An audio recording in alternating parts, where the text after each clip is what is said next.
Hello everyone, I am Pappu sir. Welcome to my YouTube channel Sania biology classes.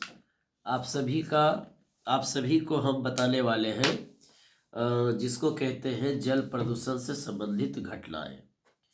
तो कहा जाता है कि जल प्रदूषण से संबंधित जो घटनाएं हैं वो क्या क्या है।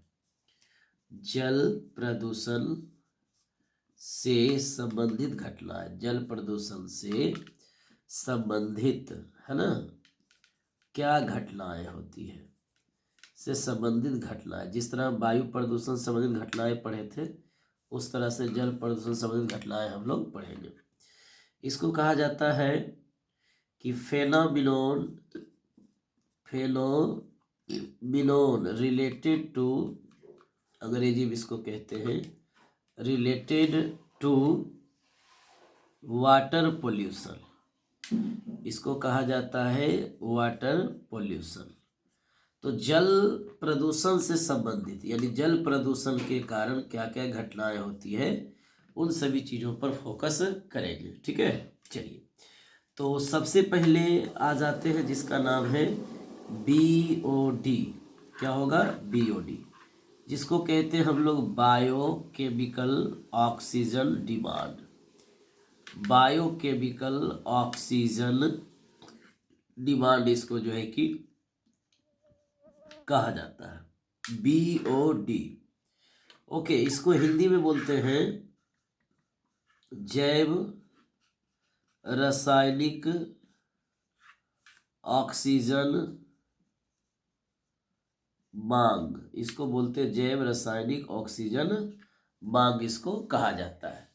ये एक्चुअली जैव रासायनिक ऑक्सीजन डिमांड जो है ये क्या होता है इसके बारे में हम क्या करेंगे, फोकस करने का है ना काम करेंगे। ठीक है, तो अब कहा जाता है कि जल प्रदूषण की माप, इसका डिफिनेशन अगर हम निकालते हैं तो ये निकालेंगे कि जल प्रदूषण की माप, जल प्रदूषण की माप कार्बनिक अपशिष्ट से, कार्बनिक अपशिष्ट जिसको बोलते हैं ऑर्गेनिक वेस्ट है ना, कार्बनिक अपशिष्ट से करना। काफी सिंपल है, करना BOD कहलाता है। काफी सिंपल आपका जो है कि ये हम लिखे हैं अभी आपको कि जल प्रदूषण की माप, जल प्रदूषण की जो माप है ना, अगर हम कार्बनिक अपशिष्ट के द्वारा करते हैं आप, यानी कि जल में कार्बनिक अपशिष्ट कितना है, जल प्रदूषण के दौरान जल में कार्बनिक अपशिष्ट कितना है उसको मापना कहलाता है BOD कहलाता है। ये डिफिनेशन है जो काफी सिंपल है। ठीक है, तो अब इसके आगे हम लोग डिस्कस करेंगे कि क्या क्या होता है। तो BOD क्या है, तो बायोकेमिकल ऑक्सीजन डिमांड है, जैव रासायनिक ऑक्सीजन मांग। ये क्या होता है डिफिनेशन इसका कि जल में जो जल प्रदूषण की माप कार्बनिक अपशिष्ट से की जाती है। यानी कि जल प्रदूषण को अगर हम मान लिया जाए कार्बनिक अपशिष्ट की मात्रा कितना है इसके द्वारा मापते हैं, तो इस माप को हम लोग BOD कहते हैं। यानी मेजरमेंट को, इस मेजरमेंट को BOD कहते हैं। तो कहा जाता है कि BOD इज द क्या है कि एक मेजरमेंट है, मेजरमेंट ऑफ ऑर्गेनिक वेस्ट है ना इन वाटर पॉल्यूशन। ओके, चलिए तो इसके आगे हम लोग कवर करेंगे और इसी का भी कंटिन्यू है क्या चीज़, तो आपका BOD ही कंटिन्यू अभी रहेगा। तो BOD जो कंटिन्यू है वो क्या होगा। अब कहा जाता है कि जल में उपस्थित, जल में उपस्थित कार्बनिक, क्या होते हैं, कार्बनिक, जल में उपस्थित कार्बनिक अपशिष्ट, कार्बनिक अपशिष्ट है ना, कार्बनिक अपशिष्ट का अपघटन जीवाणु द्वारा होता है। वाकई में ये बैक्टीरिया क्या करता है, उसको डिकम्पोज करता है, जीवाणु द्वारा होता है, जीवाणु द्वारा होता है। जल में उपस्थित कार्बनिक अपशिष्ट का अपघटन जीवाणु द्वारा होता है। पूर्ण। अब कहा जाता है जीवाणु द्वारा, 1 मिनट, यहाँ पर 2 लाइन और हम जोड़ने का काम करेंगे। जीवाणु द्वारा डीओ यानी कि घुलित ऑक्सीजन, डीओ की मात्रा, डीओ मीन्स होता है डिजोल्व ऑक्सीजन यानी घुलित ऑक्सीजन, डीओ की मात्रा को बढ़ाया जाता है, बढ़ाया जाता है ना, बढ़ाया जाता है और जरूरत, बढ़ाया जाता है या जरूरत होती है, ठीक है। अब कहा जाता है सबसे बड़ी चीज ये है कि जल में जो उपस्थित कार्बनिक पदार्थ है इसको डिकम्पोज करेगा, कौन करेगा डिकम्पोज? जीवाणु, ठीक है। तो जीवाणु जब इसको डिकम्पोज करेगा तो घुलित ऑक्सीजन की मात्रा को बढ़ाया जाता है या फिर उसकी जरूरत होती है। तो जीवाणु को भी डिकम्पोज करने के लिए क्या होता है कि ऑक्सीजन चाहिए। किसको डिकम्पोज करने के लिए? तो कार्बनिक अपशिष्ट को जल में डिकम्पोज करने के लिए चाहिए या उसकी जरूरत उसको पड़ती है।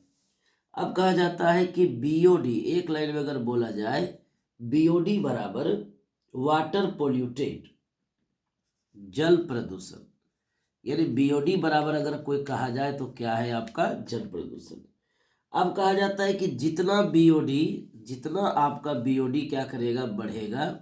सबसे बड़ा बात है, ये ऑब्जेक्टिव है कि बीओडी अगर मान लिया जाए, बीओडी इंक्रीज, अगर बीओडी क्या कर रहा है? बीओडी बढ़ रहा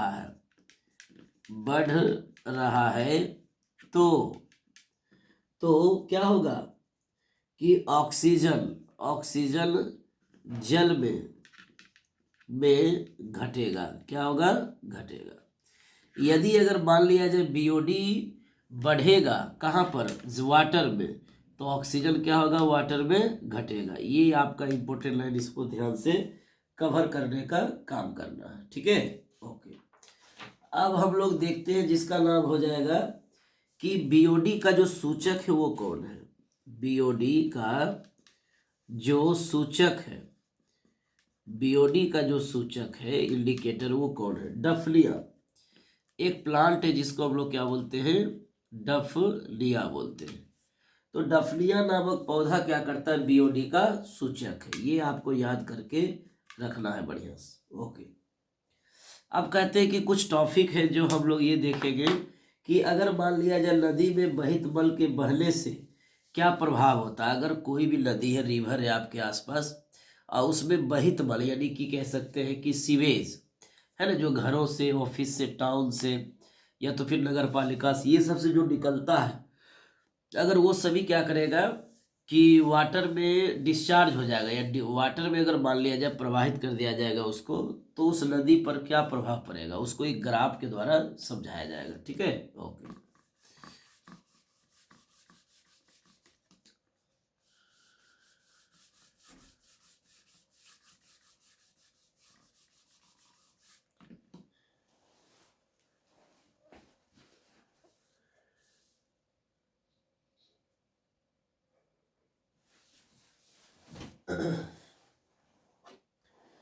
अब कहा जाता है कि हम लोग देखते हैं, हेडिंग लिखेंगे कि नदी में बहित मल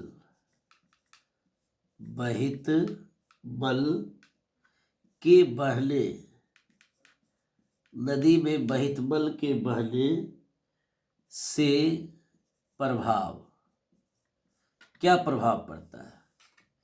यानी कि effect on river by discharge sewage, यानी कि effect on river by discharge sewage. Sewage में अगर मान लिया जाए सीवेज रिवर में बहता है तो इससे क्या प्रभाव पड़ने वाला? तो कहा जाता है कि डिस्चार्ज जो होता है सीवेज का वो सीधे कहाँ होता है? रिवर में। कहा जाता है कि जब रिवर में यानी कि नदी में बहित बल का प्रवाह होता है तो सूक्ष्म जीव तो क्या होते हैं? सूक्ष्म जीव क्या करता है? सूक्ष्म जीव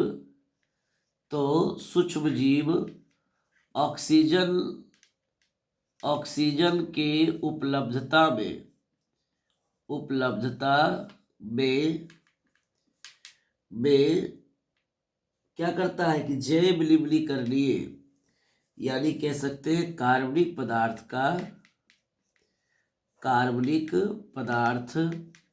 का अपघटन करता है। क्या करता है? अपघटन करता है।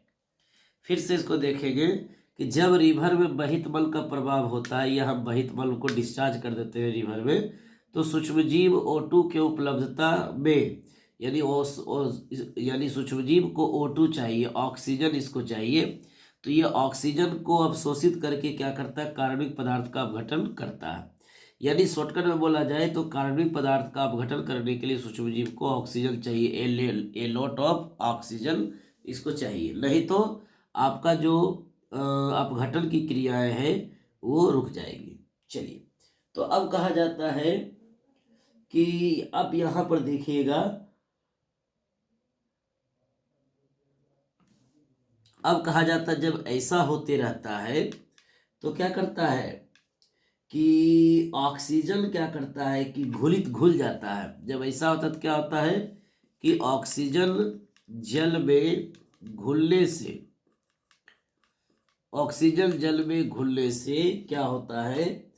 घुलने से क्या होता है कि काफी सिंपल टर्म में आपको जानना होगा कि जब ऑक्सीजन जल में घुल जाता है तो घुलने के बाद क्या करता है कि पूरी तरह से कह सकते हैं, घुलने से पूरी तरह से क्या होता है कि ये आपका क्या करता है? घुलने से पूरी तरह से क्या करता है कि डिसएपियर हो जाता है। जल O2 जल में घुलने से जीवों को क्या करता है कि यहाँ पर सक्रिय करता है, या इसको एक लाइन और हल्का कर देते हैं कि O2 के उपस्थिति में कार्बनिक पदार्थ का अपघटन तेजी से होता है। क्या होता है? तेजी से होता है। तो ये आपका जो है कि हो गया क्लियर। अब कहा जाता है कि अगर मान लिया जाए कि किसी स्रोत से बहित बल नदी में प्रवाहित किया जाता है तो क्या होते हैं कि फिश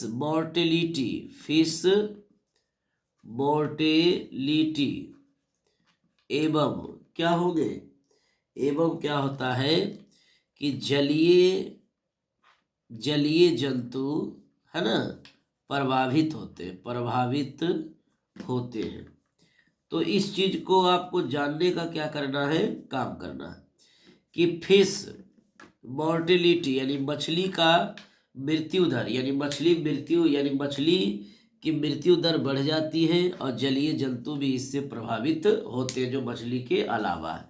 तो एक बार फिर से इसको रिपीट करते हैं कि क्वेश्चन जब आएगा आपको कि नदी में बहित मल के बहने से क्या प्रभाव होता है इसके बारे में लिखें शॉर्ट क्वेश्चन में, और उसको ग्राफ बना के दिखाएं। तो क्या कीजिएगा? लिखिएगा कि जब रिवर में बहित मल का प्रवाह होता है तो सूक्ष्मजीव O2 के उपलब्धता में कार्बनिक पदार्थों का अपघटन करता है। यानी सबसे बड़ा क्वेश्चन कि सूक्ष्मजीव को ऑक्सीजन चाहिए किसके लिए? तो कार्बनिक पदार्थ को अपघटन करने के लिए ऑक्सीजन चाहिए। कहाँ पर? उस रिवर में।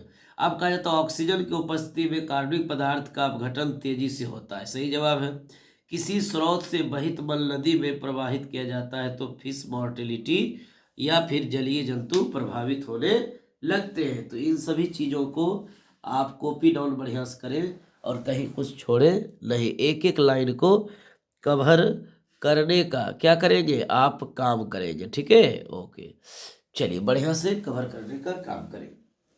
तो अब आपको हम जो है कि एक ग्राफ के द्वारा समझाने का क्या करेंगे? हम काम करेंगे। कैसे जो है कि एक ग्राफ इंडिकेट करता है कि कैसे जो है कि आपका बीओडी लेवल बढ़ता है यानी कि नदी में, और कैसे आपका घुलित ऑक्सीजन लेवल भी बढ़ता है। ठीक है, चलिए। तो इस टॉपिक का एक ग्राफ है, उस ग्राफ से इस टॉपिक को पूरा और ज़्यादा क्लियरली और आसान भाषा में समझने का काम आप करेंगे। अब इसको आसान भाषा में समझने के लिए आपको करना क्या होगा? एक ग्राफ बनाना होगा, और वो ग्राफ काफ़ी इम्पोर्टेंट होगा। देखिए ग्राफ, ये ग्राफ हो गया आपका, और ये पूरा सीधा स्केल से खींचना होगा आपको, टेढ़ा नहीं होना चाहिए। ठीक है। अब कहा जाता है कि यहां पर जो है ये दो लेवल है। आप देखे हुए कि दोनों जो लेवल है, ऊपर वाला एक लेवल जो है ये आपका है ना, और एक क्या है, नीचे वाला जो लेवल है, ये हो गया एक नीचे वाला लेवल हो गया।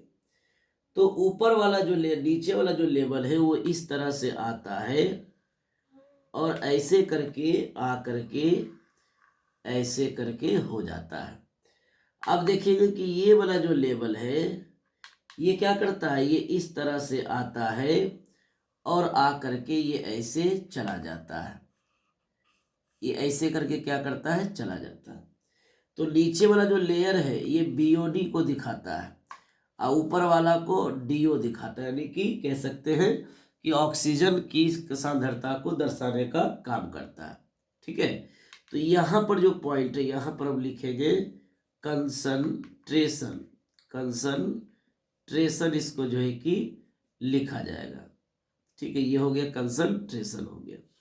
अब कहा जाता है कि सबसे बड़ी बात क्या है कि जैसे जैसे आपका बीओडी लेवल बढ़ेगा, घुलित ऑक्सीजन जब बढ़ेगा तो आपका ये घटते चला जाएगा। एक ग्राफ से इस तरह से इसे करके देखने का काम करेंगे। कहते हैं कि ये हमारा जो है ना, एक इस तरह से बनाया गया एक डायग्राम है, नॉर्मली जो आपको दिखाने का काम किया जा रहा है। ये इस तरह से बना हुआ है एक डायग्राम है। ओके। अब देखिएगा यहाँ पर हम क्या किए, पूरा गाढ़ा कर दिए, मतलब सीवेज पूरी तरह से डिस्चार्ज हो रहा है। ये सीवेज क्या कर रहा है, पूरा ज़्यादा मात्रा में, जैसे नदी तालाब में कोई भी व्यक्ति, मनुष्य वगैरह सोचता है फेंकने से, सीधा फेंक देता है, तो उसके क्या नुकसान होते हैं ये उसको पता होना चाहिए, जो आपको यहाँ पर बताने का काम करेंगे। अब कहा जाता है जब कोई सीवेज डिस्चार्ज हो रहा है, यहाँ देखिए क्या हो रहा है, डिस्चार्ज हो रहा है, तो यहाँ से क्या हो रहा है, सीवेज डिस्चार्ज, जिसको हम लोग लिखते हैं बहित मल का जो है कि क्या हो रहा है, विसर्जन हो रहा है, डिस्चार्ज हो रहा है। सीवेज जब इसमें क्या करेगा, डिस्चार्ज करेगा, तो ये इस तरह से फ्लो होगा, यहाँ पर क्या होगा, इस तरह से फ्लो होगा। तो सबसे बड़ी बात यहाँ पर ये है कि ये फ्लो जो होता है ये डायरेक्ट फ्लो होता है, प्रत्यक्ष तरीके से, बिना किसी चीज़ को सोचे समझे आप नदी में किसी भी चीज़ को बहा देते हैं। ठीक है, चाहे वो धर्म से रिलेटेड हो या आपके एवरीडे लाइफ में यूज होने से रिलेटेड हो। तो डायरेक्टली अगर मान लिया जाए सीवेज को डिस्चार्ज करते हैं, तो यहाँ पर देखिएगा कि ये ग्राफ ऐसे जा करके ऐसे आया है। तो ये बीओडी लेवल जितना ज़्यादा देखिएगा बढ़ेगा, उतना ज़्यादा नदी में क्या करता है कि पानी काला हो जाएगा, और जितना ज़्यादा इसका जो बीओडी लेवल नीचे गिरेगा, और जैसे ही डीओ बढ़ेगा तो यहाँ पर सीधा पूरा क्या होगा, पानी सफा हो जाएगा। ठीक है, चलिए तो हम यहाँ पर लिखते हैं यहाँ पर जो पॉइंट लिखाएगा इस लाइन में यहाँ तक लिखाएगा वो क्या है, फिश जो है किल, फिश क्या हो गया, मर गया, fish kill and disappear, and disappear, क्या हो गया, disappear of clean water organism, इसी को हम लोग लिखेंगे ऑफ क्लीन वाटर ऑर्गेनिज्म, इसको हम जो है कि कहने का काम करेंगे, ठीक है, ऑर्गेनिज्म, इस तरह शॉर्टकट में। अब कहा जाता है कि धीरे धीरे ये पानी क्या करेगा, जब नदी में बहेगा तो बहते बहते बहते बहते अपने आप ये सफा हो जाएगा। तो यहाँ पर क्या होगा कि रीएपरेंस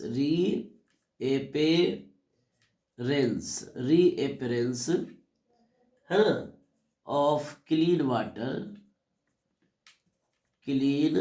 वाटर ऑर्गेनिज्म, इस तरह से। तो ये क्या होगी, clean reappearance of clean water organism, यहाँ पर लेबलिंग होगा, यहाँ पर लेबलिंग हुआ कि fish kill and disappear of clean water organism, यानी कि इस जगह पर दिखाता है कि जब बहुत ज़्यादा सीवेज को आप डायरेक्टली फॉलो करते हैं तो इतना ज़्यादा इसका जो है कि बीओडी लेवल बढ़ता है कि यहाँ पानी पूरी तरह से मटमैला हो जाता है और सारे मछलियाँ मरने लगती हैं। ओके, जब क्या करता है कि बीओडी लेवल नीचे गिरता है, ये बीओडी लेवल क्या करता है, जब नीचे गिरता है तो यहाँ पर डीओ लेवल यानी ऑक्सीजन लेवल जब बढ़ेगा तो यहाँ पर देखिएगा फिर से वापस रिपीरियंस हो जाएगा, क्लीन वाटर ऑर्गेनिज्म फिर से वापस आ जाएगा और ये बहते बहते बहते बहते ये पानी अपने आप साफ होते जाएगा। कोई चट्टान उसको अवशोषित कर लिया, कोई बालू उसको कर लिया अवशोषित, तो पूरा पानी आपका धीरे धीरे ये सफा होते चला जाएगा। ठीक है, इस ग्राफ को बढ़िया से बना लीजिएगा, इंपॉर्टेंट। चलिए, तो अब हम लोग आगे बढ़ते हैं जिसका नाम है एल्गल बलूम। पहला आपका जो घटना था वो बता दिए बीओडी, अब बताएंगे एल्गल बलूम, इसको वाटर बलूम के नाम से भी जाना जाता है। ठीक है, चलो यहाँ पर देखो, वाटर बलूम या इसी को हम लोग कहते हैं एल्गल बलूम के नाम से भी इसको हम लोग जानते हैं। दूसरा जो टॉपिक है आपका जल प्रदूषण से संबंधित घटना है वो है एल्गल बलूम, जिसको बोलेंगे वाटर बलूम बोलेंगे। क्या बोलेंगे इसको, वाटर बलूम बोलेंगे। इसको कहा जाता है हिंदी में शैवाल पुष्पन, शैवाल पुष्पन इसको कहा जाता है। ठीक है, ओके, यानी एक्सेसिव ग्रोथ ऑफ एल्गी, यानी बहुत मात्रा में अगर शैवाल बढ़ गया किसी भी जलाशय में, किसी भी जलीय क्षेत्र में, तो उस घटना को हम लोग ये कहते हैं। तो कहा जाता है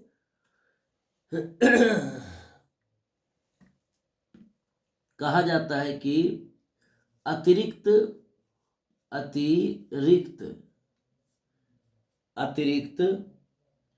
प्लेंटोनिक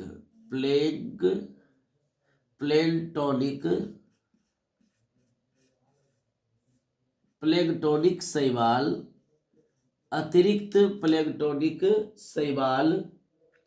शैवाल है ना की वृद्धि, इलेक्ट्रॉनिक शैवाल की वृद्धि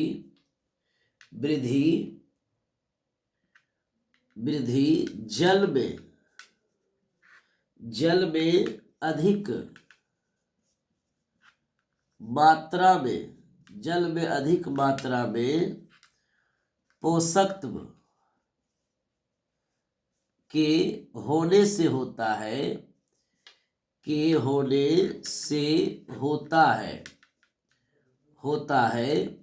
शैवाल पुष्पन कहलाता है, शैवाल पुष्पन कहलाता है।